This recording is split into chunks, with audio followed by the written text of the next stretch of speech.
अली और उसके दोस्त एक्सप्लोर करने के शौकीन थे।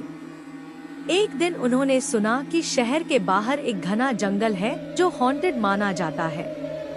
लोग कहते थे कि सनसेट के बाद जंगल में अजीब चीजें होती हैं।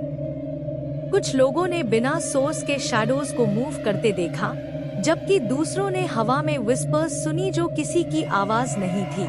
अली और उसके दोस्तों ने डिसाइड किया कि वो इस मिस्ट्री को एक्सप्लोर करेंगे। जंगल में एंट्री के बाद सब कुछ नॉर्मल लग रहा था। सूरज धीरे धीरे डूब रहा था और पेड़ों के बीच से सुनहरी रोशनी आ रही थी। लेकिन जैसे जैसे अंधेरा बढ़ा, माहौल बदलने लगा। अब जंगल में थोड़ा डरावना फील हो रहा था। दूर से पैरों की आवाज आ रही थी, जैसे कोई उनका पीछा कर रहा हो। अचानक सारा ने एक पेड़ के पीछे एक शैडो देखा। क्या तुमने वो देखा?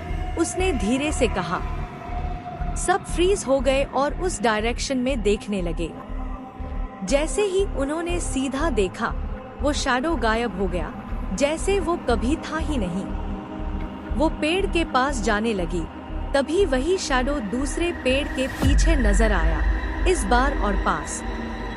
अब डर बढ़ गया और उन्होंने वापस जाने का फैसला किया, तो उन्हें वही रास्ता नहीं मिला, बल्कि अजीब और अनजान पेड़ दिखाई देने लगे। ग्रुप तेजी से मूव करने लगा, लेकिन अब अजीब सी आवाजें आने लगी, जैसे किसी ने उनके नाम पुकारे।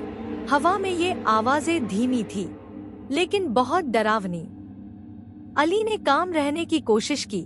हमें साथ रहना चाहिए, उसने कहा, लेकिन उसकी आवाज में भी डर साफ झलक रहा था। तभी एक लड़का चीख पड़ा। उसने एक अजीब पुरानी वुडन डॉल को जमीन में आधा दफन देखा। उस डॉल की आंखें काली थी और उसके चेहरे पर एक डरावनी मुस्कान थी। अचानक चारों ओर की शैडोज हिलने लगी और उनके पास आने लगी और पेड़ों के पीछे से बाहर आने लगे। ग्रुप तेजी से भागने लगा, लेकिन जितनी तेजी से वो भागते, शैडोज उतनी ही करीब आती गई।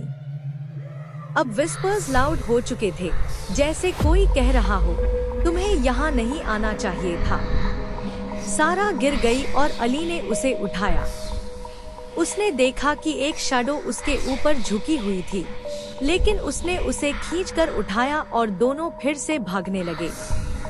आखिरकार उन्हें एक फेंट लाइट नजर आई। आखिरी दौड़ के साथ वो पेड़ों के बाहर एक क्लियरिंग में पहुंच गए। सबने राहत की सांस ली और पीछे मुड़कर देखा कि शैडोज अब भी उन्हें देख रही थी, लेकिन बाहर नहीं आ रही थी। अली अपने घर पहुंचा, दरवाजा बंद किया और आराम की सांस ली। लेकिन जैसे ही उसने अपने कमरे में देखा, उसका दिल धक से रह गया। वहां उसके बेड पर वही ट्विस्टेड, मुस्कुराती हुई डॉल बैठी थी जो उन्होंने जंगल में देखी थी, और पीछे शीशे में एक काले शैडो की परछाई खड़ी थी, चुपचाप उसे देख रही थी।